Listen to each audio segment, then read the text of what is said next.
segunda temporada del Coffee Wap, hoy con nuestro tercer invitado, Fidel Arizmendi, que tiene que ver con los ovnis, pero de una manera muy diferente a lo que hemos estado acostumbrados a ver en los invitados aquí arriba.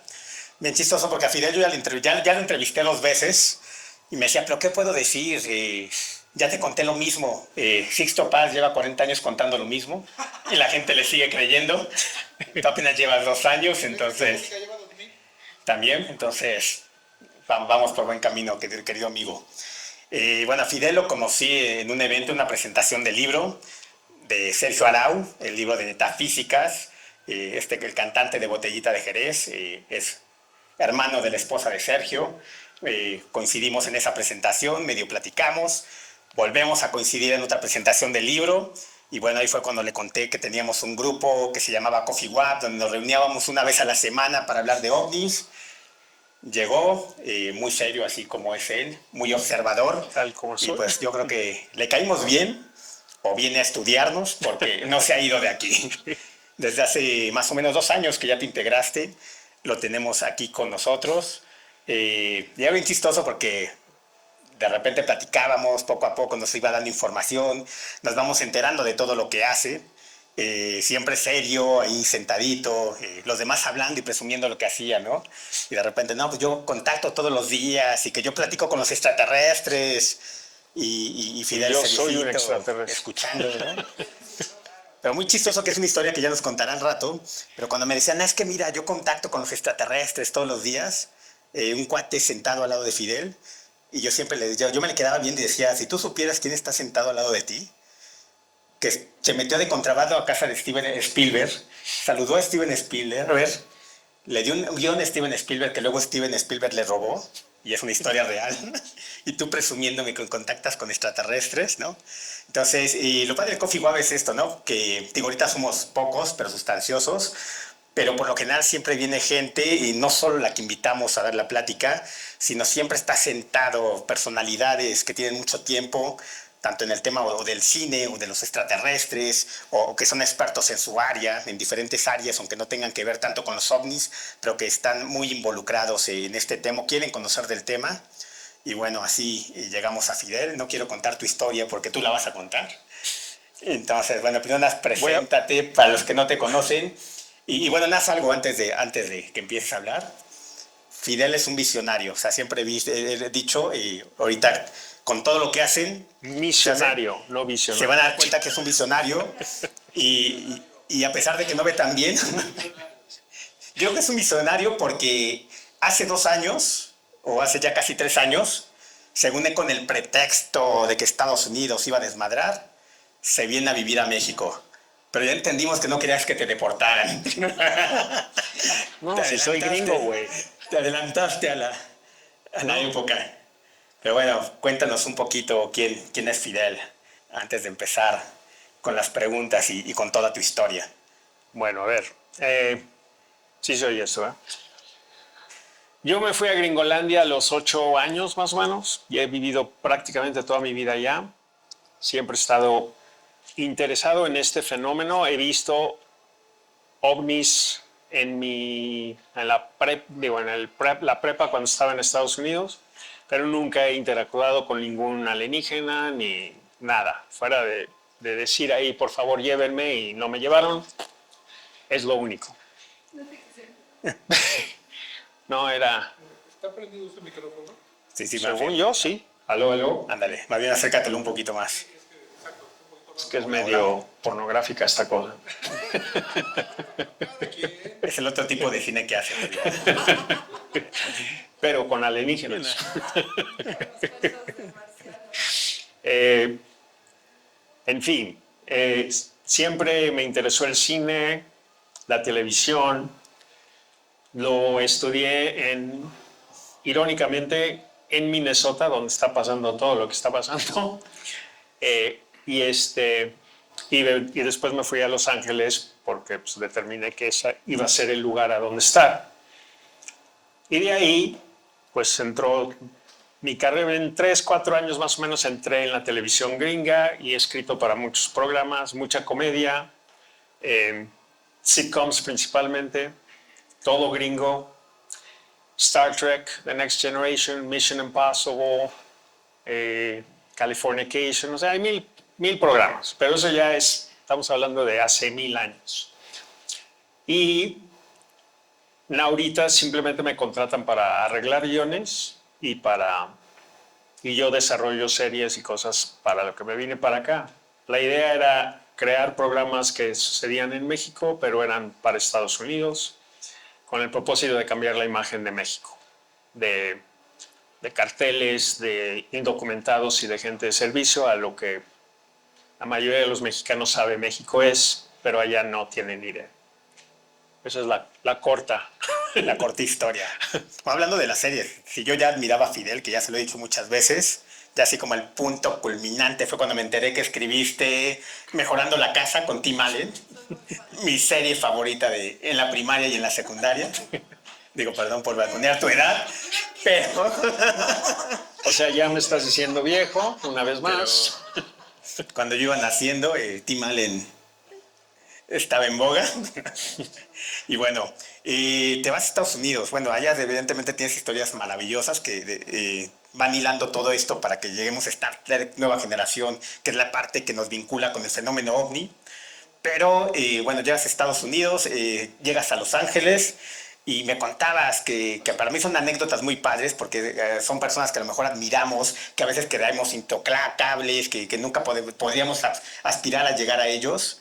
Y tienes un primer encuentro en un estacionamiento con Steven Spielberg, que después esa historia va a hilar a otras historias junto con Steven. Pues literalmente yo me fui a Estados Unidos, de Minnesota a Los Ángeles después de ver Poltergeist, que fue escrita por Steven Spielberg. Y me encantaba la película y dije, yo quiero hacer esto es a donde yo quiero ir. Entonces agarré mis chivas, me subí en un coche y me fui manejando. Era un coche de esos que te prestaban para llevarlo a otro lugar, porque yo no tenía coche en aquel entonces. Lo manejabas, tenía 5 días para llegar, luego lo entregabas y ya. Entonces, esa fue como empezó la aventura de Los Ángeles. Y ahí, pues obviamente tengo que escribir algo. O sea, ya en la universidad me di cuenta que según yo quería ser director, pero entendí que lo que quería hacer era un escritor y contar historias. Es parte de la razón por la que me encuentro en este grupo, por cazar historias. Y que hay varias. Y créanme que hay mucho material en este grupo. En fin, pues necesito escribir alguna historia, necesito hacer algo, o sea, ya más o menos sabía cómo escribir la dinámica porque sí estudié cine en Minnesota, pero era el cine más no comercial como lo que se da en Los Ángeles. Y me enteré, bueno, estás hablando de en una ida a un cine una vez veo a Steven Spielberg metiéndose a un coche y pues en aquel momento yo no me inhibí, ¿cómo se dice? Inhibí. No tenías pudor, o sea, pues yo me aventé, dije, yo le voy a decir, obviamente, pues esto le tiene que pasar todo el tiempo. A lo mejor me manda por un tubo, pero voy. Entonces me acerqué a él y le conté la historia de Poltergeist. ¿Con quién estaba? Espérate, ahí voy. Y volteo y está Barbra Streisand junto a él en el coche. Entonces yo, pues ahí metiéndome en medio de dos grandes celebridades como si tuvieran el tiempo para mí. Y lo gracioso fue que sí me saludó bien, no me dijo ya vete, no me molestó. O sea, me podría haber dicho porque no había testigos. Y me dijo, si lo que quieres hacer es esto, mi único consejo para ti es simplemente no dejes de escucharte a ti, no escuches a nadie más que a ti. Esto no se logra tratando de que la gente te haga caso, sino se logra por tus propias pistolas. Y pues eso fue lo que hicimos. Y esa historia se compagina con otra eventualmente, que no es que me robó el guión. En Hollywood pasa la historia y ahorita hacemos levantamos la mano para ver quién dice que te lo robó o quién dice que no. Ahorita votamos para ver. Lo gracioso es que se lo dije a él directamente. ¿Y No le dije, me llegaste a esta robaste el parte? guión, pero ahorita les contamos la historia. Pues cuéntanos esta parte Ah. de cómo llegas, cómo empiezas a Bueno, escribir bueno, es que tengo que empezar por por el cuando principio. ya había escrito 2 películas, ya una estaba pues, contemplada por Disney y en ese momento yo me entero que Spielberg está haciendo un remake, o sea, rehaciendo un programa que se hizo en los 50s que se llamaba Amazing Stories o Historias Maravillosas. Eh, entonces yo digo, pues yo puedo escribir una historia maravillosa. No tenía ni idea de lo que iban a hacer, pero yo me aventé a lo bruto, voy a escribir un guión que es maravilloso. Y chan, chan. Eso fue mi dinámica. Entonces pues escribí lo que yo pensé que era maravilloso, lo mandé, yo feliz, aquí me van a descubrir. Y sus oficiales estaban en los estudios Universal, que son, la compañía es Amblin, entonces yo mandé el guión para allá y en unos 3, 4 días me retacharon el guión diciendo, esto es material no solicitado. Digo yo, aunque estoy consciente de cómo funciona el negocio, yo decía, pues claro que están no solicitados y nadie me conoce. O sea, lo que significaba eso era que lo tenía que meter un agente o un manager. En aquel momento yo no tengo nadie, yo estoy así a la deriva, inventándome formas y hay gente que me pela, hay gente que no me pela, pero en este caso, rebotado, ni siquiera visto. Entonces dije, bueno, me voy a disfrazar, voy a inventarme una compañía,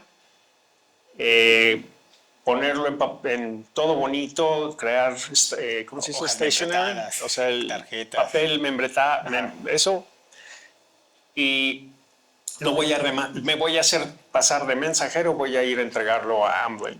Entonces, para ese momento ya había entendido, ya había leído en unas revistas del gremio quién eran los productores de toda esta serie y me aventé. Digo, mi compañía se llamaba What If Entertainment, no sé cómo se traduce. What If es como empiezan los cuentos. ¿Érase una vez? Érase una vez, entertainment, o sea, entretenimiento. Y entonces fui, digo, todo bonito imprimido, entré, en aquel momento no había tanta seguridad como la hay, no, o sea, me dejaron entrar al estudio, llegué a la oficina, yo voy diciéndome a mí mismo, soy el mensajero, no tienes que explicar nada, nada más entrega los guiones. Entonces hago eso, la recepcionista me dice, ¿y esto qué es? Digo, pues es una entrega, ¿cómo que qué es? Asumo que son guiones. Y entonces levanta el teléfono, le habla a alguien y le dice, sí, tengo aquí una entrega de What If Entertainment. Y dice, ajá, ok, está. Cuelga y dice, sí, déjalos aquí, yo los distribuyo. Según yo, salgo feliz, esto ya jaló, vamos para adelante. Ya con eso. Ya con eso. Entonces me regreso a mi casa y en aquel momento yo trabajaba en ser un desarrollador, se dice así, de bienes raíces. Entonces mi dirección de What If Entertainment era su dirección, que es una dirección muy prestigiada en la Avenida de las Estrellas, o sea, todo eso, todo era con la intención de dar la finta de que yo era legítimo. En fin, me retachan todos los guiones una semana después, otra vez con el maldito material no solicitado. Digo, ¿qué hay que hacer para esto? Y de casualidad me habla un amigo y me dice, acabamos de entregar flores en la casa de Spielberg, ¿quieres la dirección? Digo, claro que quiero la dirección. Pues agarro mi material, hacía un guión nada más y me aviento. Vivía en Malibú, en aquel momento estaba casado con Amy Irving y acababa de nacer su primer hijo.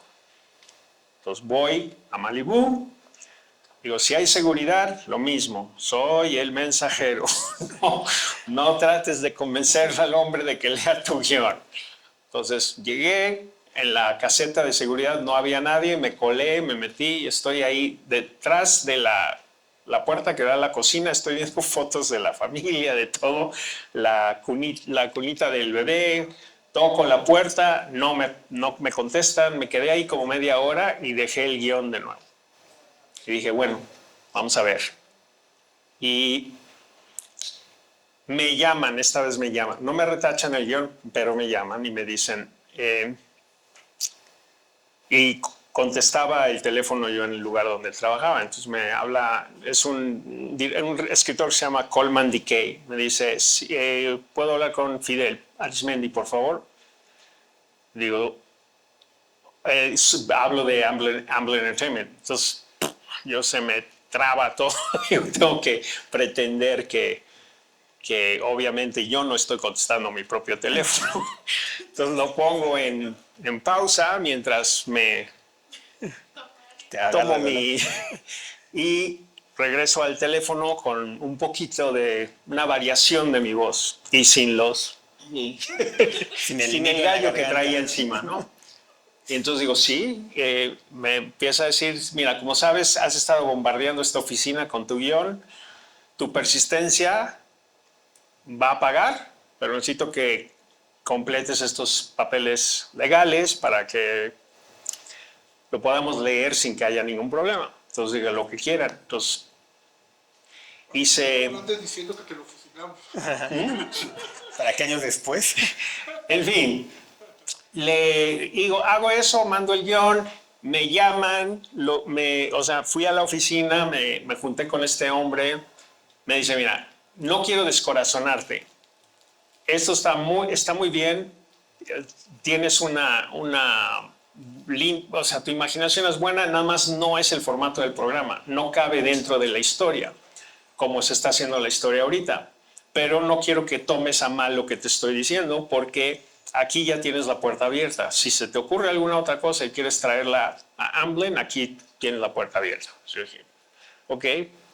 Entonces ya de ahí pues empecé con esa apertura, pues encontré a gente, me lo rechazaron en varios lugares, que fue también gracioso. Tenía toda la colección de mis cartas de rechazo, y las colgaba con mucho orgullo.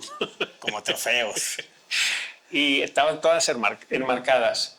En fin, esa es como está ligada la historia de Spielberg. Entonces,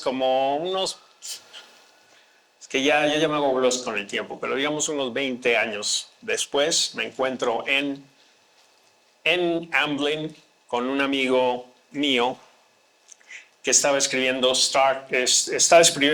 Transformers y Star Trek, la película que iba a ser se me olvidó el nombre. Ahorita me viene. En fin, el que hizo Lost, Abrams. Se me olvida el primer nombre. Ahorita me da. J.J. Abrams. Entonces estoy ahí platicando con Bob, que es mexicano, cubano, gringo. Teníamos varias cosas en común, entonces estábamos platicando de cómo hacer películas en el estilo de la televisión, porque la televisión es muy eficiente en Estados Unidos y las películas no. Las películas toman 5 o 10 años en hacerse. Las series, cualquier serie gringa en aquel entonces era equivalente a 12 películas en menos de un año. Digo, ¿por qué no hacemos la misma fórmula de la tele con películas para producir más contenido más rápido? Estoy hablando de hace 20 años, ¿ok? En esa plática yo le empiezo a contar la historia que les acabo de contar. Y Bob está riendo de mis aventuras, de mi persistencia y de los huevos, literalmente, porque no había otra forma de describirlo. Entonces, en ese momento, hace así, yo estoy donde está aquí el señor, y dice, Steven, yo en mi puta vida pienso que esto es Steven Spielberg. Yo creo que es cualquier güey que trabaja ahí en la cafetería, pero es Steven Spielberg. Y dice, mira, te presento a Fidel. Yo hago un pequeño hincapié de que lo conocí hace 1000 años. Si podemos decirle que lo conocí. Me diste un consejo que lo seguí. y entonces Steven se sienta conmigo y con Bob y me dice, Bob, cuéntale la historia. Entonces empieza a repetir lo que les acabo de contar y este hombre se está riendo también y al final de contarle toda la historia, la pregunta que me hace es ¿de qué trataba el guión? Y ahí es cuando yo como que capto, le tengo que decir de qué trataba el guión. Y el guión de lo que trataba era de un museo que cobra vida en la noche.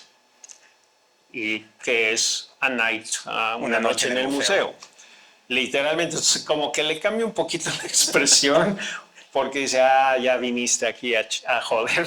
Dije, no, ya, eso es diferente, no es lo mismo. Al mío era 30 minutos, no era película, era parte de una serie. En fin, ahí es donde termina esa gran Relación con relación con Spielberg. No, digo, la tuve por medio de Bob, hicimos muchas cosas juntos, no con él directamente, pero por medio de su gente. Y bueno, quien me dio, y sí le eché en cara, digo, todo lo que hice, lo hice porque usted me dio ese consejo, de que me escuchara a mí y que nunca dejara de intentar. Así que, pues, sé que andaba y le conté los nombres de la gente con la que me vi y todo eso para que hubiera verificación de que no me la estaba inventando yo solo. Y para eso ya tenías el nombre de Fidel Arizmendi como guionista en Estados Unidos. Ya la última vez que... Digo, la cosa es que yo era más de comedia que de cualquier otra cosa. O sea, no, que es raro porque la gente me ve muy serio, pero es común que los escritores de comedia sean como yo. O sea, súper serios. Somos graciosos en papel, no somos graciosos en persona. Y mira, dicen, se ve, qué mala onda. Y bueno, escribes casi pura comedia y de repente llega a tus manos Star Trek Nueva Generación. No, lo que pasa es que... ¿Cómo fue ahí la relación de Star Trek? Hacía pitch meetings. Lo que tienes que hacer para entrar en diferentes programas es, bueno, en aquel entonces tenías que escribir lo que se le llamaba un spec script, un guión especulativo. Y lo que quieren ver es si dominas las voces de los personajes y entiendes cómo funciona el programa antes de que ellos consideren ponerte en un show. Entonces es un guión que escribes, no se va a hacer, a menos que tu historia sea genial y les encante a los productores, no se va a hacer. Es un ejemplo nada más de que lo puedes hacer. Entonces, con Star Trek, como trabajaba en Paramount, trabajé en Home Improvement era Disney, pero esto era, en aquel entonces estábamos en Cheers, Family Ties, todos esos programas eran en Paramount. Entonces yo veía los sets de Star Trek, siempre me ha llamado la atención la ciencia ficción y mientras estaba trabajando en un show que pues nadie conoce porque nunca llegó a más de una temporada, me aventé un guión que les gustó y me llamaron a hacer pitches, es que no sé cómo se dice pitch, o sea, es cuando presentas ideas de diferentes posibles episodios y te las chiflan, literalmente. Eso es como funciona la industria, lo que le llaman pagar tus deudas antes de que te tomen en serio. Entonces, muchas de las historias que yo pitché sí terminaron siendo parte de Star Trek eventualmente. No exactamente como yo las había hecho, pero... con tu nombre. De ahí, a veces sí y a veces no. O sea, es parte de... Y no puedes hacerla de tos, porque si la haces de tos, pues... Te vetan. Te ven como, no, este cuate va a ser un problema. O sea, hay que decir... O sea, el problema de Hollywood es si solo tienes una buena idea, eso es lo preocupante. Si tienes 1000 ideas, eventualmente vas a llegar. Y es de, pues como dijo Spielberg, es de persistencia y de no dejarte. A mí me han dicho no muchas veces. También por ser latino. Bueno, la realidad es que yo también me cambiaba mi nombre para no exagerar lo latino, porque lo que está pasando ahorita ha pasado siempre. No era tan aparente como lo que está pasando ahorita, pero si querías como meterte en el lugar en el que menos te notaran, O sea, que no tenías que resaltar. Mira, el nombre Fidel ya de entrada estoy de otro lado. Y luego Arismendi. O sea, cuando antes de que ahorita fuera... está de moda y en boga Antes de que fuera ciudadano, cada vez que entraba a Estados Unidos, me veían el Fidel, siempre les llamaba la atención. Y la primera pregunta siempre es, ¿Fidel como Fidel Castro? Digo, sí.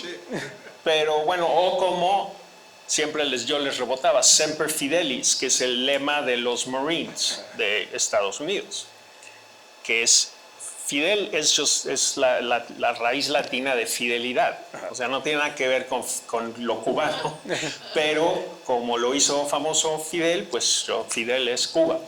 Y así era constantemente. Entonces, para no provocar eso, yo escribía con diferentes nombres y también para pasar la puerta, porque si literalmente te bloqueaban. Lo vi con mucha gente. Y digo, cuando trabajé ya en programas de comedia como yo, ni siquiera se les ocurría que yo era mexicano. O sea, cuando yo me metí en esta cuestión de presentar a México bien y cambiar la imagen y todo eso,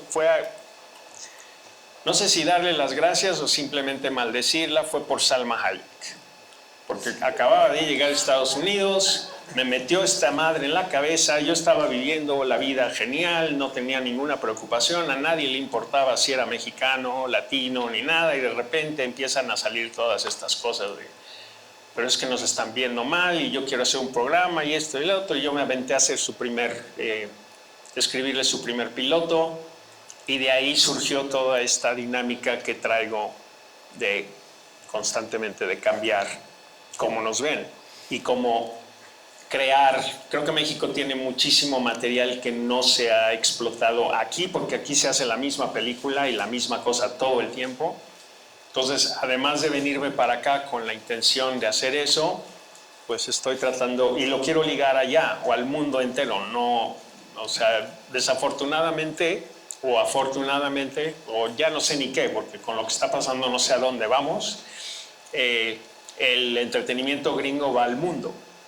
El entretenimiento mexicano no. El entretenimiento mexicano podría ir al mundo si no hubiera tanto pendejo a cargo de él.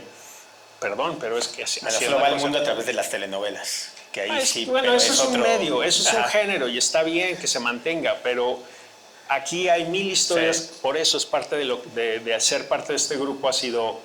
Yo he encontrado 1000 historias aquí, o sea, he conocido personas interesantes y tengo, una de mis metas es hacer un show de estos personajes.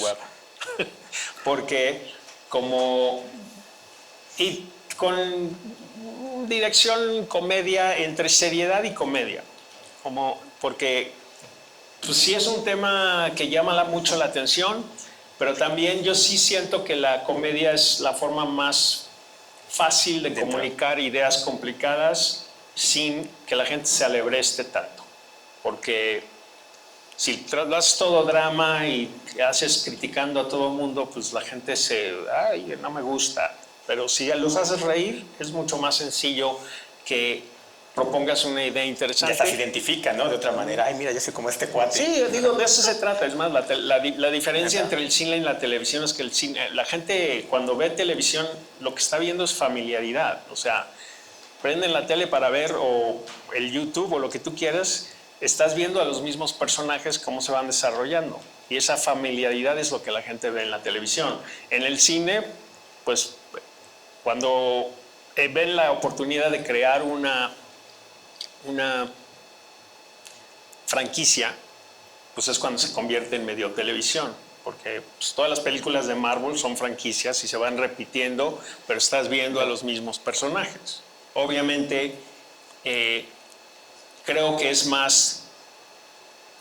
Toda la industria está cambiando brutalmente, así que lo que les digo, mi idea estaba muy buena hasta que empezó a pasar todo lo que está pasando. Fue recibido, ya he filmado 2 cosas aquí que hacen lo que les estoy diciendo y ha sido muy bien recibida en Los Ángeles. Lo ven como totalmente factible para vender, pero hasta que esto no se normalice allá, todo el mundo tiene pavor de qué hacer. ¿Pero te lo han dicho o es algo que tú supones? No, me lo han dicho. Ya han visto los cortes o sea, no está terminado, pero han visto los cortes para ver si va por buen camino y si vale la pena. Y sí vale la pena. ¿Y qué te dicen así como literal? ¿Qué es lo que te dicen? O sea, son como comedia, drama y muy claramente cómo trasplantas a un personaje gringo a estar en México y él es el que te presenta a México, porque si lo hacemos del lado mexicano, al gringo no le importa. Al gringo no le interesa ver a un mexicano sufriendo, cruzándose la frontera y trabajando. Les vale madres, esa es la realidad. Pero si yo te traigo para acá, digo, una de las series se llama Refugiados Americanos, que es lo que está pasando para acá. La gente se está viniendo a México en vez de los mexicanos yéndose para allá. O sea, ya está, la dinámica es diferente. Y los problemas que vive alguien aquí tratando de incorporarse a una sociedad en la que literalmente el caos es el status quo. O sea, a diferencia de Estados Unidos, que el orden lo era. Yo me vine para acá porque esa era mi bromita. Siempre mis amigos de allá siempre decían, ¿qué estás haciendo regresando a México? Y yo decía, el apocalipsis ya viene. Y no hay ciudad más preparada que México porque viven eso todos los días. Y esa es la realidad. Y eso es comedia. Y eso, en ese tipo de historias es lo que estamos tratando de desarrollar. Y eso lo puedes aplicar a los extraterrestres, o sea, a los extraterrestres, a los alienígenas, a lo que sea. No importa el tema. Y regresando un poco a Star Trek, ¿cuál es como tu proceso creativo? O sea, tú te documentaste como para crear estos universos. O sea, evidentemente de que sea fantasía, dentro de la fantasía tiene que ser verosímil, ¿no? O de repente sí, pero te documentas no es, para... O sea, no soy yo. Ajá. O sea, el mundo está creado por Gene Roddenberry, o sea, quien originó. Ajá.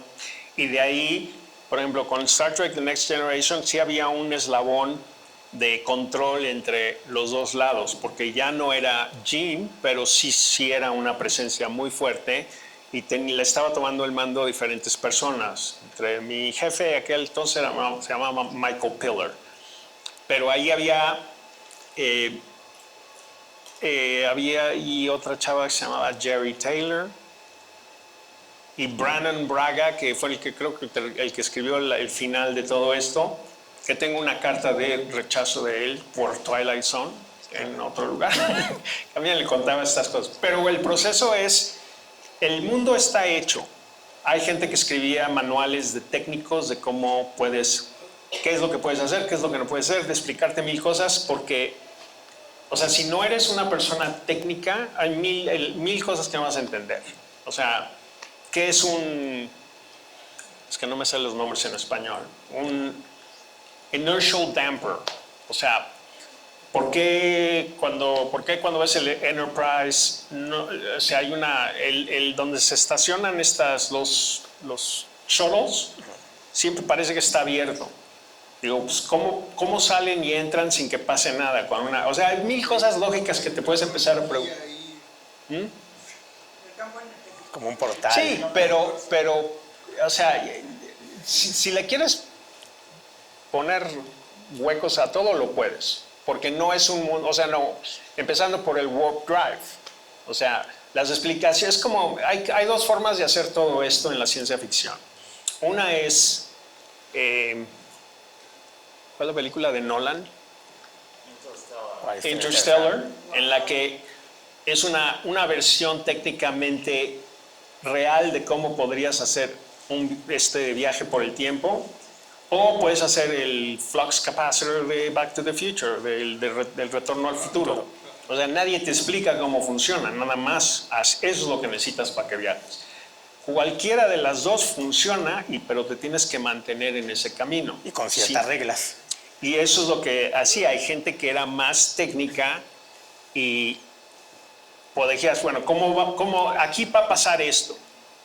¿Cómo podría pasar eso? Pues había escritores que eran específicamente para decirte cuáles eran los pasos a seguir. O sea, tenías que tener un concepto, no podrías simplemente... ¿Pero te ibas sobre capítulo completo o más bien te daban un No, personaje y tú te tenías que encargar como de un personaje? No, ¿O no, cómo no, eso es... ¿Cómo es allí el proceso? Porque aquí en México se pasa mucho Eso es ¿no? Televisa. Que te dan tus No, personajes y eso tú tienes es- que irte sobre eso. Esto es una mesa redonda, Ajá. lo que es. O sea, literalmente, dependiendo, hay grupos de, digamos, entre 8 hasta, podrían ser que trabajaban en grupos de 15 escritores. Las historias se rompen, no sé si es el término correcto, pero cuando haces la escaleta de la historia se hacen en conjunto. O sea, uno pichea ideas. Por ejemplo, a ver, estoy tratando de acordarme de cosas. Por ejemplo, en el escado de Riker, que era el number one, el segunda mano de Picard, había una historia que se pichó que era de que como que tiene una relación con una persona, y ve, esto es muy adelantado para aquel entonces. Tiene una relación con una persona que sufre un accidente y cuando para mejorarse más rápido, cambia de sexo. Está teniendo una relación literalmente con una mujer y de repente se convierte en hombre simplemente para acelerar su sanamiento. Pero es técnicamente la persona. Estás cuestionando pues mucho de lo que está pasando hoy en día, pero pues hace 20 y tantos años. Entonces eso tú lo picheas, tú lo pones. La gente, los jefes, como el Michael, decían sí, no, no me gusta, siguiente. Y ya, no te lo puedes tomar personal. Si la tomaban, pues eso, ok, ¿cuál sería la historia B? Porque hay una historia que es lo que lleva el arco de todo el episodio principal. Y las subhistorias. Y hay otra subhistoria que hay que desarrollar que también se intercala con la primera. Y al final se resuelve todo. Entonces todo eso se hace en conjunto. Ya cuando está hecho la escaleta, se te da el guión a ti y te vas a escribir. Pero no es como que tú desarrollas todo solo, es muy colectiva la cosa. Entonces ya, si el guión sale, cuando lo entregas el primer borrador, si el guión está bien, te van a dar el chance de escribir el segundo. Si no está bien, lo reescriben en el grupo.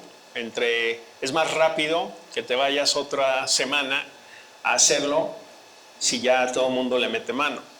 Y depende, porque es un trabajo muy tedioso. O sea, yo trabajaba entre 16 a 18 horas al día. ¿Durante cuánto tiempo? Puta, pues, en total fueron 30 años, más o menos.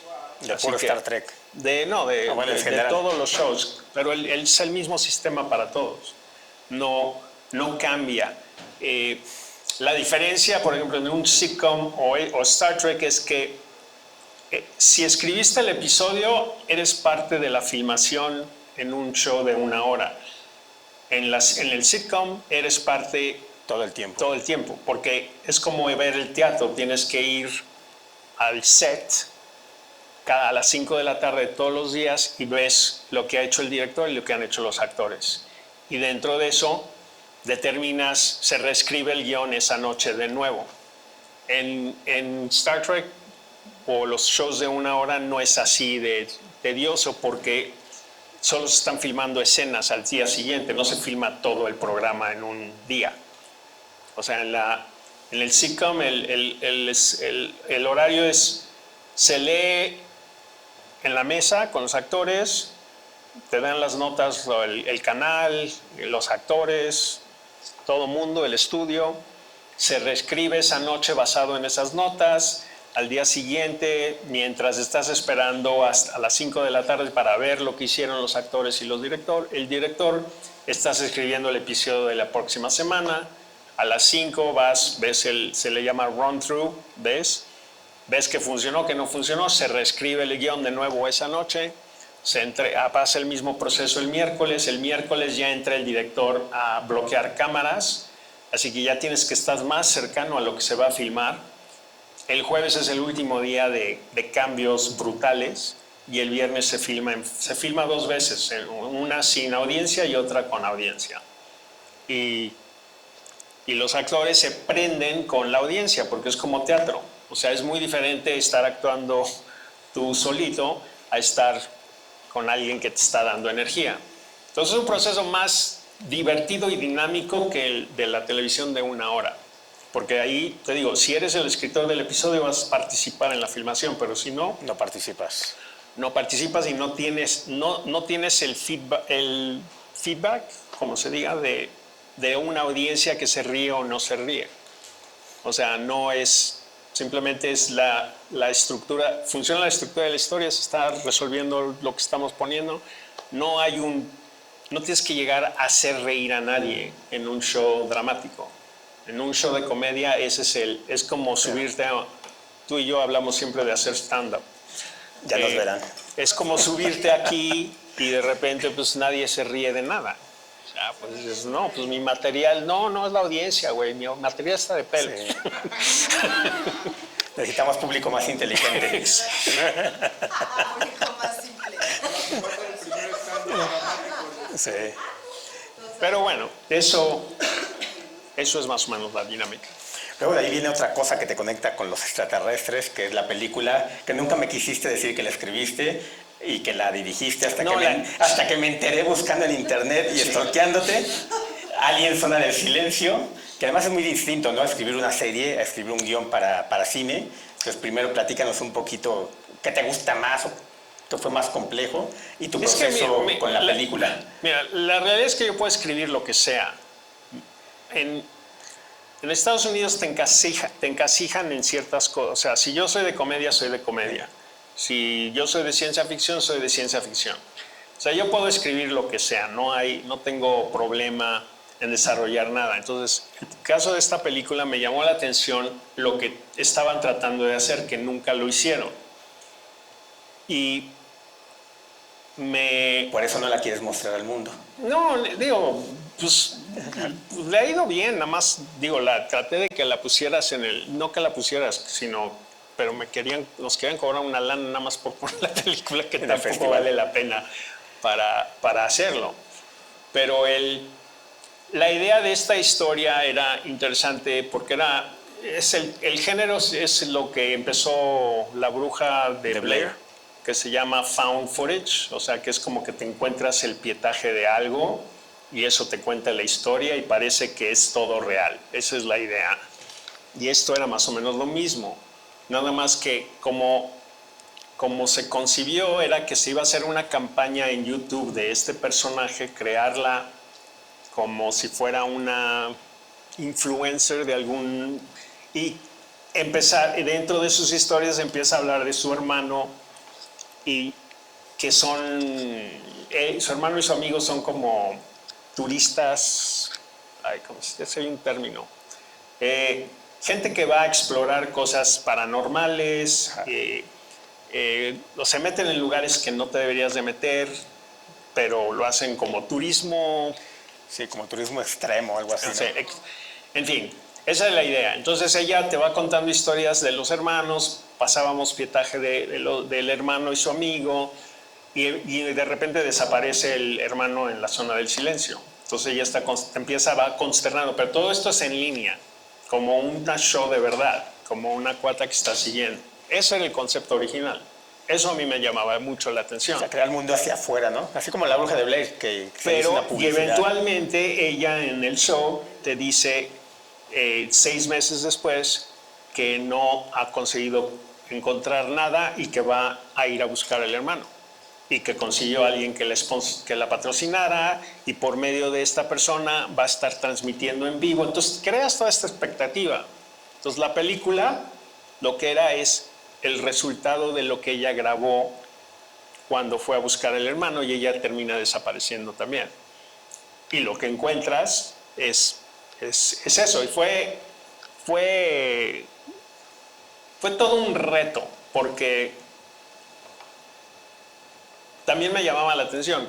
Cuando estás filmando en 360 grados, que es lo que estamos haciendo, todo lo que normalmente está fuera del frame, o sea, del cuadro de una película, pues tenías que aclarar todo, o sea, tenías que quitar todo. Todo el mundo tenía que desaparecer, el crew, todo el mundo. Y Y era un poquito complicado porque estábamos en el desierto, no filmamos en la zona del silencio, filmamos en el Mojave, en California. Hicimos Las cámaras no hubieran funcionado en la zona del silencio. Exacto.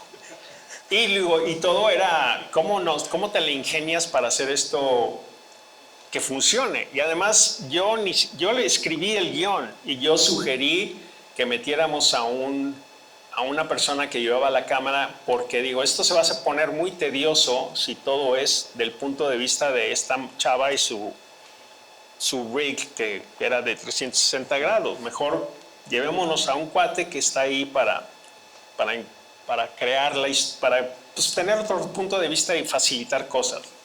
Pero me dijeron, no hay dinero para nadie más. Digo, no, es que no es nadie más, es el camarógrafo, literalmente. O sea, no tenemos que contratar a nadie, él no va a salir. Le cambias la cámara y lo O haces sea, caminar. lo hacemos como Tiburón. Cuando no funcionaba el tiburón en Tiburón, pues simplemente no lo enseñaron. O sea, la decisión del misterio que crea Tiburón no es de Spielberg, es porque no funcionó el tiburón. Entonces, toda la dinámica de por qué que te vas metiendo en la historia es una decisión práctica. Aquí era lo mismo, pero no quisieron. En fin, el chiste es que lo que se podría haber logrado, o sea, lo que quedó no me gusta por esas razones. Además que yo llegué de paracaidista a dirigir esto porque corrieron al director original. Nadie me conoce, un despapalle, pero... ¿Era tu primera película como director? Sí, como director a nivel película, sí. Que también es como estás empezando de una... Os digo, he dirigido cosas, pero no una película. He dirigido normalmente, o sea, la estructura normal. Esto era nuevo totalmente. Así que, por esas razones... Pero digo, la película ha funcionado, ¿no? Aunque la puedes ver en YouTube. O sea, ni siquiera, por eso cuando les dije, ¿podemos pasarla en el festival? Me dijeron, sí, pero hay que pagar un fee. Digo, pues, ¿por qué? Si la puedes ver en YouTube gratis. Digo, ¿en dónde? O sea, ni siquiera estaban percatados de que nadie estaba comprando la película. En fin, digo, es como pues, publicidad para ustedes. Y luego el fenómeno, bueno, te ha perseguido también como en varios. Pero el chiste es que la abducen, o sea, los hermanos y todo el mundo está abducido por alienígenas, ese es el conecte con ¿Y la actriz que nos asustaba? Era una chava, sí, era interesante porque la chava se parece mucho a ¿cómo se llama? La de Twilight, ¿cómo se llama Twilight en español? La película esa de los vampiros, que era como una historia romántica. Stewart se llama el apellido de la actriz. Crepúsculo. ¿No? Ajá, esa. Se parece mucho a ella, todo el mundo la confundía por ella. Luego, y no era mala actriz, tenía memoria fotográfica, así que le podías cambiar lo que fuera y nada más lo leía y te lo repetía sin problema. Pero el problema es que tiene que estar asustada. Teníamos que generar y cuando estamos en el desierto no le asustaba nada, porque aunque estamos desaparecidos todos, sabe que no está sola. Entonces, yo dije a uno de los asistentes de producción, digo, por favor, ahorita que se esconda toda, tírale piedras, mueve las ramas, haz cosas extrañas que esta chica reaccione. Entonces yo cuando de repente empieza a reaccionar en cámara de verdad, nos está hablando a nosotros, porque dice, acabo de escuchar esto, o sea, como esperando que alguien, pero nadie dice nada. Y decía, pero parecía que le estaba hablando como a su audiencia de YouTube. Digo, no, en serio, algo está aquí. Y todo era el cuate que le había dicho, entre más la asustes mejor. Y al final sí estaba, esto no es gracioso. O sea, sí estaba, pero le estás viendo la frustración, de eso se trata. Y a veces hay que meterle. Digo, hay que meter lo que se pueda con actores porque pues no me estás vendiendo de lo que se trata esta película. Otra película donde también metes tu mano un poquito con el fenómeno ovni, Un día sin mexicanos. Bueno, no, yo no. Bueno, pero con esta teoría del ovni Sí, que desaparecen y el sombrero de charros, platícanos un poquito de dónde sale eso. No sé si todos vieron Un Día Sin Bueno, Mexicanos, y si no, véanla. Un Día Sin Mexicanos bueno, es una película que mi cuñado y mi hermana hicieron. La idea original era mía y de mi hermana, pero y luego ellos terminaron haciéndolo porque yo quería hacer otras cosas que no compaginaban con la versión de ellos.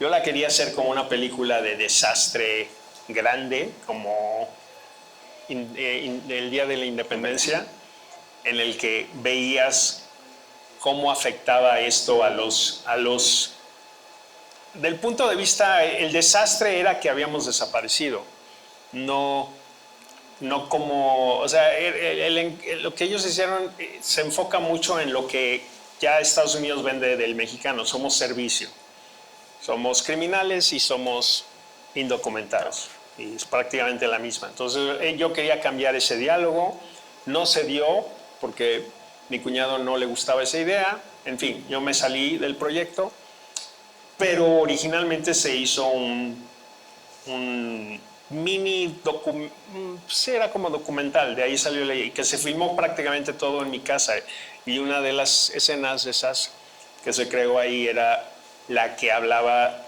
de que probablemente la desaparición se debía a que habíamos regresado a nuestros orígenes, y pero eran bromas, hablaba del sombrero de charro, que es la imagen del ovni tradicional.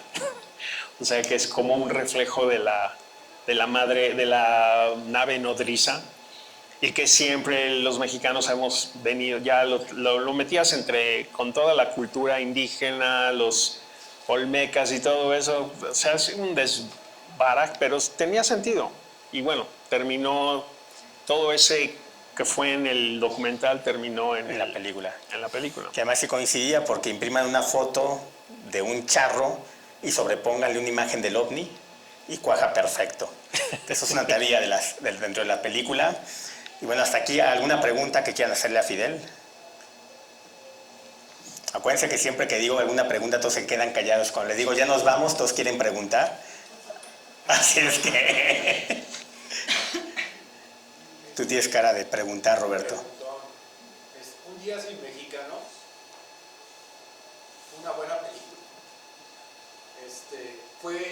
La hicieron en Estados Unidos, ¿no? ¿Cómo estuvo? ¿O aquí en México?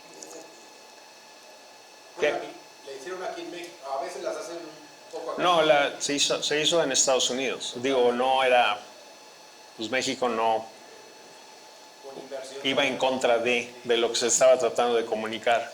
Fue muy buena película. Tuvieron mucho éxito con esa película, ¿no? Aquí, que era el problema. Yo siempre estoy buscando cómo eslabonas esto para el público gringo. Y el público gringo, aunque la gente sí fue, digo, en lo que yo participé más, hicimos yo les ayudé con la campaña de promover la película, que enfureció a gente, a los latinos en realidad, porque hicimos un cartel, ¿cómo se llama? Billboard, el espectacular, que decía, creo que era el 5 de mayo, todos los mexicanos desaparecerán. O sea, que hoy en día estaría perfecto para la campaña de Trump, pero llamó mucho la atención. La idea era, no había presupuesto para publicidad. Digo, ¿cómo creas publicidad de algo que no tiene presupuesto? Pues literalmente enfureces a la gente. Y vienen los medios y empiezan a reportar de eso y se crea la publicidad. Así de sencillo es. Entonces, les ayudé con eso, pero aún todos los gringos saben de la película, pero no todos la han visto. Porque, te digo, el énfasis... O sea, tuvo más éxito la publicidad que la película. El énfasis, pero en México fue número 1, o sea, sí le fue bien. Digo, y es totalmente vigente. Hace, no sé, como 6 meses hubo como reestreno en el Cine Villa Olímpica. En la Cineteca, y estaba atascado, y la película es como si estuviéramos seguimos igual que antes, es básicamente. Y ahorita ya con el despapalle de Trump, pues ya estamos en otro nivel. O sea, ya pasamos a... Justo cumplió 20 años el año pasado. Y es increíble que no haya cambiado nada. Bueno, ha empeorado, si lo queremos ver así. Tanto que están tratando de hacer, o no sé si mi hermana está trabajando en eso, en hacer una segunda parte, que el título es como típico de películas. Dice, Seriadas, ¿no? Un día sin mexicanos, esta vez es personal. Esta vez sí es Así personal. como las típicas películas del héroe de acción. Y no sé dónde va, pero esa es una de las intenciones. Y sé que por ejemplo, en Italia se rehizo la película. Les compraron los derechos, se la hicieron acerca de los inmigrantes que estaban viniendo a Italia. O sea que el tema sigue vigente. Se puede replicar en todo el mundo, ¿verdad? Totalmente, digo. En España, un día sin ecuatorianos podría funcionar. Oye, bueno, y fuera del cine y fuera como de tu trabajo, pues estamos viviendo pues una época como más palpante, más latente del fenómeno OVNI, pues muchos gobiernos hablando abiertamente del tema, aunque no lo acepten del todo, pero bueno, antes ni siquiera hablaban del tema. ¿Tú cómo ves este fenómeno en la actualidad, de toda la información que te llega, de lo que ves? Lo que pasa es que yo creo que es una arma de doble filo, porque, por ejemplo, con la inteligencia artificial es muy fácil, igual que como las teorías de conspiración era la forma más fácil de desarmar y decir, no, mentira, este güey está loco. O sea, era como se hacía antes, y eso pues, literalmente lo inventó la CIA. O sea, si quieres desacreditar, o sea, a alguien, Tíralo de a loco. pues lo tiras de loco y dices que no sabe de qué está hablando. O sea, eso es como se ha funcionado. Ahorita la inteligencia artificial ayuda a desacreditar mil cosas porque puedes fabricar casi todo por medio de eso. Entonces ya lo que estás viendo en línea, por más de que se abran las cosas, digo, no quieren sacar los Epstein Files. ¿Por qué crees? Pues porque todo el mundo está involucrado. Y luego, si escuchas a David Icke, que es un inglés que es famosísimo por sus teorías de conspiración, él dice que lo de Epstein fue un juego de la CIA para generar material de toda la gente para tenerlos amarrados. Y esa es la razón por la que no salen los archivos. Entonces, todo eso, si tú lo transmites al fenómeno OVNI, pues yo creo que es como, sí, pues vamos a darles cositas, migas, pero no es nada que, o sea, yo cada vez que voy en Instagram o en Facebook estoy viendo pietaje de 1000 UFOs, no sé, no me lo tomo como, sí, esto es real. Hay cosas que sí, pero yo creo que ya pasaron a otro nivel. En vez de descreditarte, ya es como tan normal que no le estás dando el crédito que se merece. Y esa es parte de la técnica. Creo. Pero tú sí crees. No, yo sé que estoy seguro que existen alienígenas. Digo, no, pues, como decía Carl Sagan. ¿No? Si somos los únicos en el universo, pues qué pérdida de espacio, güey. O sea, ¿quién es el diseñador de esta madre? O sea, ya nada más por eso y técnicamente, pues, que los hay, que quiénes son, no sé. ¿Somos nosotros en el futuro? Puede ser. Somos seres interdimensionales que vienen de otros universos, de otros universos paralelos. Puede ser también. Eso es lo bonito de la ciencia ficción. ¿Son seres de otros planetas? También. O sea, todo es válido. Son los ángeles, es Dios, lo que tú quieras, es que lo puedes atar con a lo que tú creas. Y ahorita que viene para Fidel, ¿qué estás haciendo? ¿Cuál es tu próximo proyecto que sale al aire? Bueno, al aire todavía no. Pero estamos desarrollando, bueno, pues tú fuiste parte del que lanzamos, que todavía no está editado porque requiere de mucho trabajo, pero y ahí es donde pues me doy cuenta de 1000 historias. Por ejemplo, el metro, que lo he platicado con ¿dónde está? Samael. Por allá atrás. Que lo hemos platicado porque para mí el metro es un tema que no entiendo por qué no se ha hecho una serie de esta cosa. O sea, es donde filmamos una historia que tiene que ver con vampiras mexicanas. O sea, que también es un tema que no se ha tocado. Pero es una historia universal porque toma parte en todo el mundo. Es como Juego de Tronos, pero con vampiros, y empieza en México. Entonces se hizo lo que se le llama una prueba de concepto. Y necesitaba filmar en el metro, y un amigo que conocí por medio de Marciano,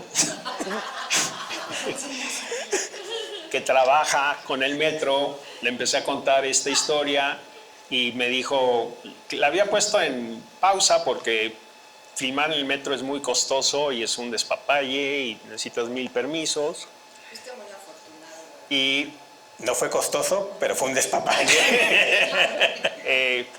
Y Juan Carlos me dice, cuando le conté la historia, me dice, yo te presto un tren. Y yo, ¿cómo que tú me prestas un tren? Digo, sí, güey, yo te presto un tren. Pues yo me junté con él, me enseñó en dónde me podía prestar el tren, que era en el Rosario. Daba la finta de una estación, me dijo que me podía mover el tren. Digo, no, pues esto es todo lo que necesito, ya con esto es muy... Entonces me dio la seguridad de que todo estaba ya alineado y bien. Y yo, gracias al Coffee Wap, pues aparecimos ahí en masa. Ellos eran todos los extras. Daniel aquí era la maquillista de todos estas gentes. Y fue una aventura, la verdad. Llegamos, nadie tiene idea de que vamos a estar ahí. Fue lo primero. La policía nos está preguntando. Y bueno, la primera señal fue cuando Juan Carlos nos dice, no digas que vienes a filmar nada, diles que vienes a dar una plática. Y con cámaras, con extras y con actores. Dos vampiras ensangrentadas. Primer señal de que algo está mal. Y ya, bueno, finalmente nos dejaron entrar, pero no nos dejan filmar. Yo había contemplado en menos 8 o 9 horas para filmar lo que se necesitaba filmar. Se está perdiendo tiempo, no nos quieren dejar. La policía está envuelta, el sindicato ahora está envuelto, nadie sabe que venimos a hacer esto, no hay permisos. Casi corren a Juan Carlos. y yo tratando de... Me tomé casi 3, 4 horas, además convenciendo a la gente de que no veníamos a... Ya después entendí cuál era el razonamiento. El razonamiento es que el Rosario es técnicamente una instalación estratégica, y si quieres sabotear el metro, es ahí donde lo harías. Entonces, yo llego con una bola de gente que además son todos creyentes en los alienígenas. Imagínense el show. Hubiera dicho que era un comercial para el Teletón y a lo mejor ahí sí. Y Juan Carlos está haciendo, no, ya valimos madre. No, ¿cómo que ya valimos madre? En fin, al final se dio, pero me dieron 1 hora y media para filmar lo que tomaba 8 horas, que se filmó en friega. Ya que se dieron cuenta que sí era una película, me dieron 1 hora y media más. El jefe de la estación se quedó con nosotros, ya contó historias extraterrestres y del metro. Extraterrestres y todas las cosas que pasan ahí. Y de ahí pues salió, pues siempre me ha llamado la atención el metro, pero de ahí hay por ejemplo, el Rosario literalmente, donde arreglan los trenes, está construido arriba de un panteón. Entonces, lo que queda del panteón está al lado. Y si se acuerdan, empecé esto con Poltergeist. ¿Se acuerdan que en Poltergeist se olvidaron de mover la gente? Movieron las tumbas nada más. Me pregunto si habrá algo así, porque ellos tienen 1000 videos de apariciones de fantasmas, de orbes que bajan. O sea, hay 1000 material nada más del Rosario. Y ya cuando te pones con gente que conocí por medio de Marciano en el grupo, que investigan este tipo de cosas, pues han salido más. Entonces ahorita Ya es nada más de crear un formato para el programa, porque creo que se daría muy bien y es totalmente mexicano, porque no el metro de aquí solo es de aquí. Pues listos. ¿Alguna otra pregunta? Otra pregunta.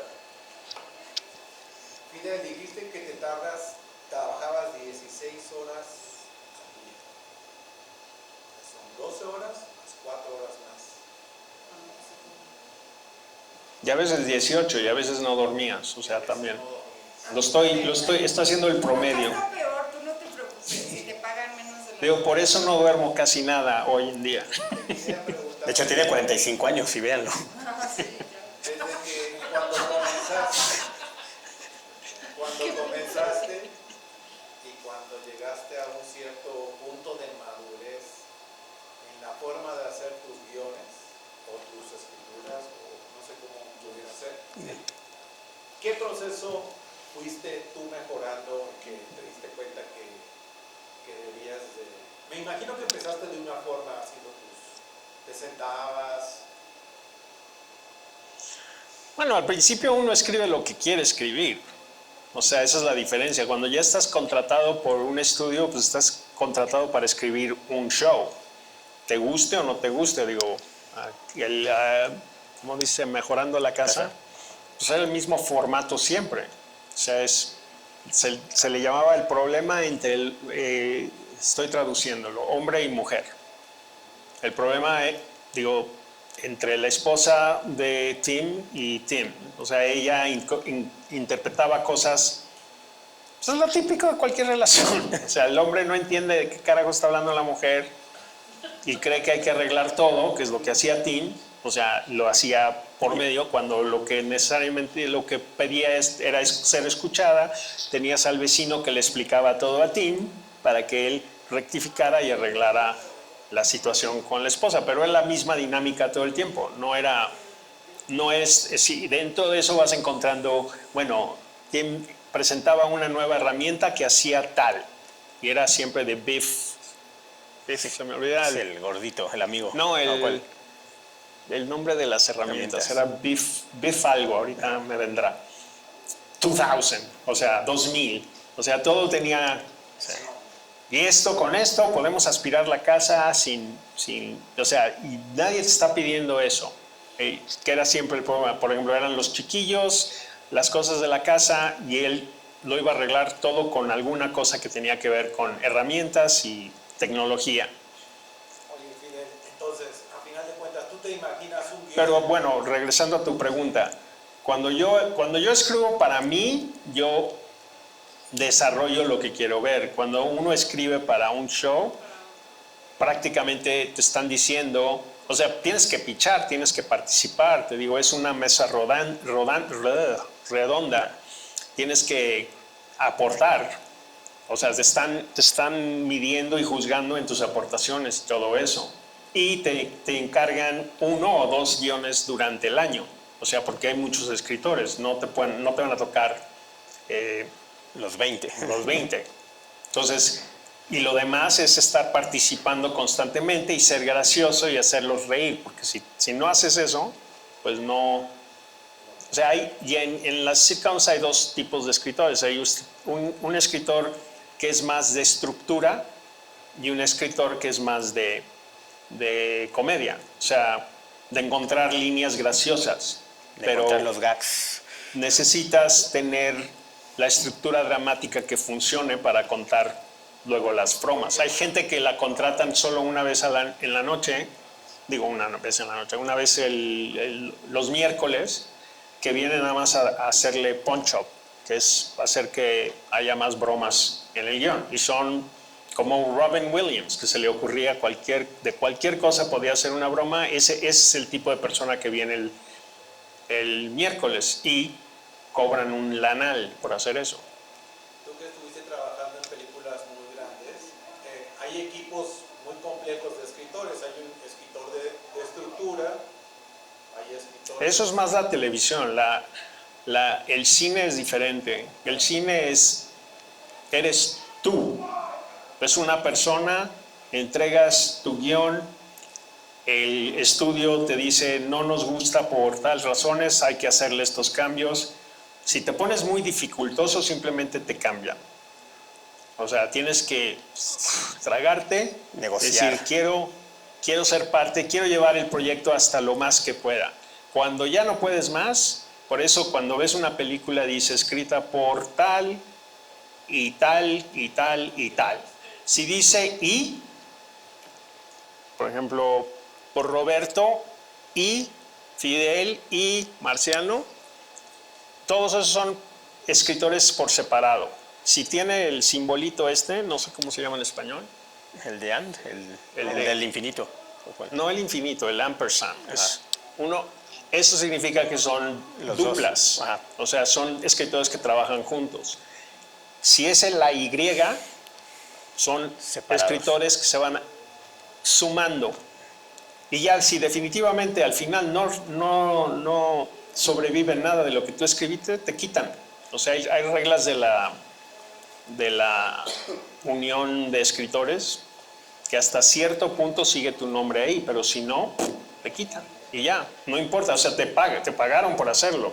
No es, puedes pelear, pero, o sea, es ya lo que, o te puedes, que es parte de lo que empieza a pasar, te empiezas a amargar la vida tú solo si te vas por ese camino. Entonces es muy diferente porque sí, y por eso hay muchos, en el cine hay muchos escritores, directores, porque es la única forma de mantener control del proyecto. Por aquí en México, cuando empezaron los presupuestos del Eficin y todo, donde todo el mundo cobraba, entraban los productores, cambiaban 3 palabritas y se ponían como co-guionistas para cobrar. Y era como parte de estrategias que hacían. Entonces también de repente veías como 3, 4, 5 guionistas, pero era porque los productores, nada más por cambiarle 2 palabras, ya se ponían como co-guionistas. Y eso también pasa allá, nada más que aquí sí hay una desvaloración del escritor, por eso el entretenimiento mexicano no es bueno. Porque el escritor es el último del escalafón, allá creo que es el más importante, ¿no? La televisión está manejada por escritores en Estados Unidos, no por productores ni directores. El escritor es el rey. Cuando México entienda eso, digo, la mayoría de España lo entiende, Inglaterra, o sea, los países europeos, México, hasta que eso no cambie, y eso viene de Televisa, desafortunadamente. Entonces, por eso yo intenté meterme a la industria aquí, pero dije, no, aquí me voy a volar los sesos yo solo. Así que mejor voy a hacer mi propia cosa y que es lo que he estado haciendo. Una pregunta.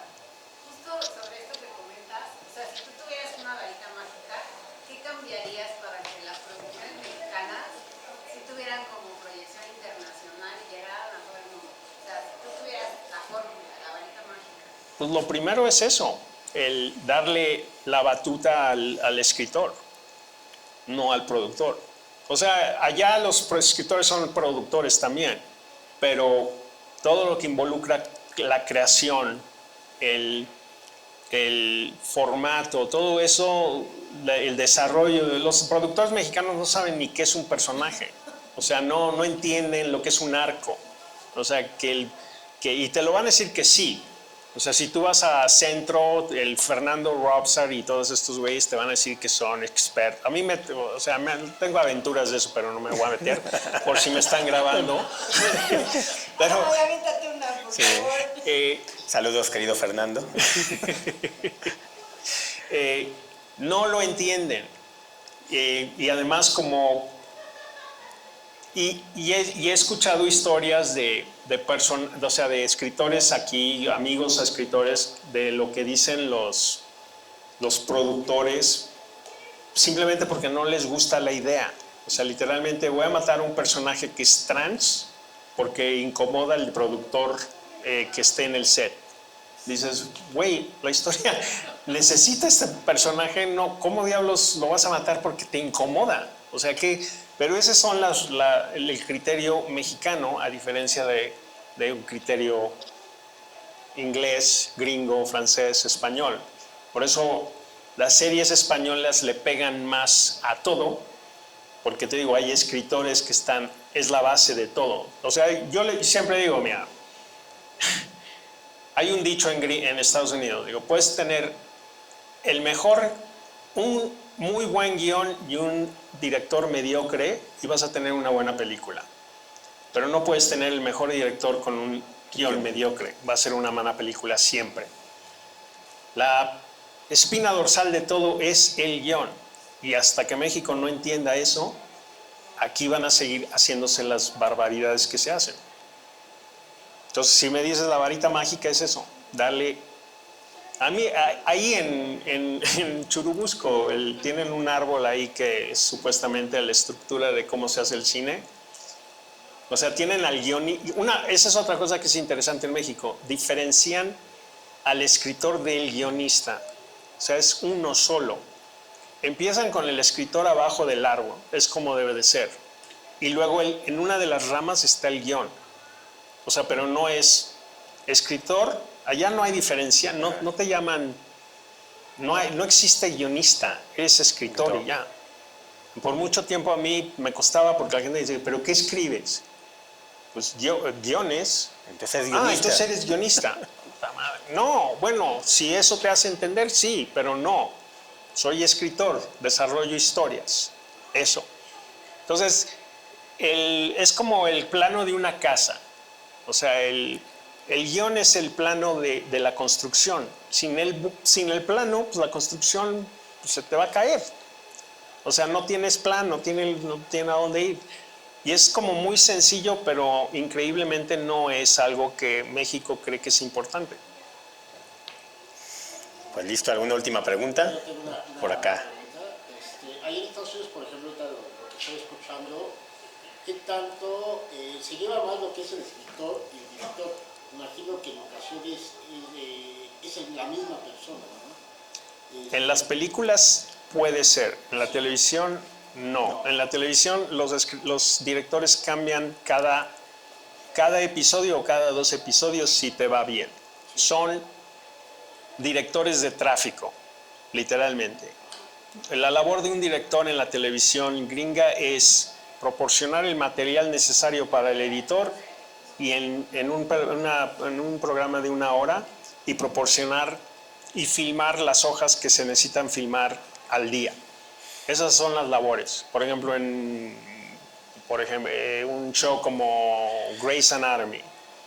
Ningún director va a venir a decirle a los actores cómo son sus personajes. En una película sí. Por eso te digo, un escritor-director, alguien que escribió el guión, tiene mucha más información para darle a un actor que un director que se involucra. Por eso muchos también lo que decía Marciano es real allá también. Llega un director y le quiere poner su firma y empieza a cambiar cosas que quitan. La gente asume que nadie, o sea, que yo escribí, me tomó un día escribir esto. No, toma años.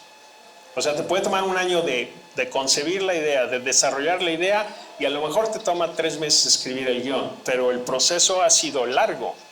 Llega un director y dice, no, pues de aquí, la única persona que ve una hoja en blanco es un escritor. Todos los demás tienen el plan, que es el guión.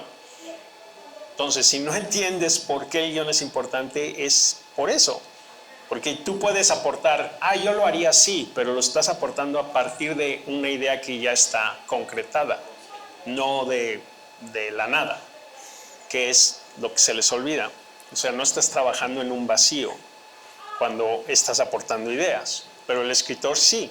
Y esa es si no involucras a la persona que crea el mundo, pues te estás perdiendo mil ideas. Por eso digo, en el cine, escritor-director, mejor combinación que no. Y la otra es que, otro dicho es, una historia se cuenta 3 veces, una por el escritor, una por el director y una por el editor. Ajá. Y si tú eres todo, pues solo estás contando tu punto de vista.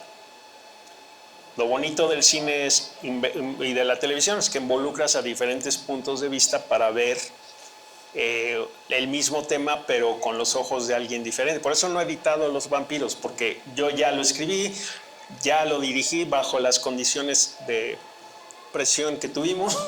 No quiero editarlo, porque si a lo mejor alguien salva, lo que yo siento que a lo mejor nos falta porque solo tuvimos 3 horas para filmar. Pero a lo mejor alguien que no está viciado por toda la experiencia lo rescata y dice, no, esto está bien y sé que funciona, no sé, o sea, lo he visto, sé que funciona, pero yo sé lo que voy a hacer, voy a duplicar lo que ya escribí, lo que yo intenté. Quiero ver si alguien le encuentra algo más. Incluso a tu pregunta, no sé si has visto en algunas series de televisión, ya cuando la serie está avanzada, que te ponen, este capítulo fue dirigido por el actor, ni siquiera por un director, sino hay actores que de repente los dejan dirigir capítulos y ahí te ponen al final que el capítulo fue dirigido por el actor. Pero, en fin, esa es la historia. No tiene mucho que ver con alienígenas, pero... Pues bueno, pues muchísimas gracias por estar aquí. Además sí tiene un poco de alienígena. Fue homenajeado en el Festival de Cine como personaje de otro planeta. Y bueno, su obra cumbre, y yo creo que lo mejor que ha hecho en la vida, es el prólogo de mi libro México y sus marcianos. Entonces, pues gracias amigo por estar aquí. Un fuerte aplauso. Gracias a ustedes. Y ahora Daniela me pasan los... Vente para acá, Roberto.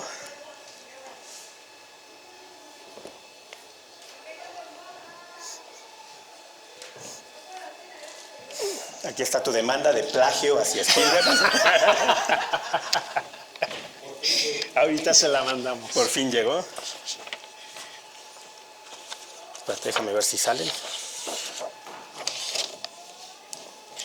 Y bueno, aparte de lo que estamos haciendo aquí en esta nueva temporada del Coffee Wap, con el aval de la Universidad Azteca, Intelimundo y el Heraldo de Tuxpan, pues queremos darte un reconocimiento. Reconocimiento a la investigación y contribución al fenómeno WAP, Fidel Arizmendi, por su destacada labor, rigor intelectual y contribución constante al estudio, análisis y divulgación y comprensión del fenómeno WAP, así como su participación recurrente en los encuentros Coffee WAP. El conocimiento avanza cuando se investiga sin prejuicio y se observa con responsabilidad. Firma Roberto Arbizu de Gemtec, que Gemtec es como uno de los patrocinadores también de todos los proyectos extraterrestres que estamos haciendo. Y bueno, un servidor, Marciano Dovalina. Muchas es para gracias. ti, querido amigo. Gracias, querido.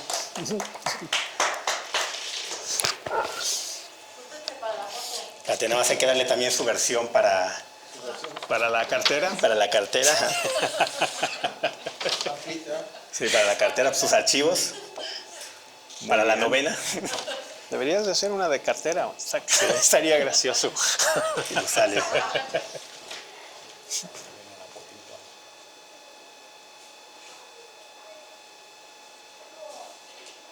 ¿Ya?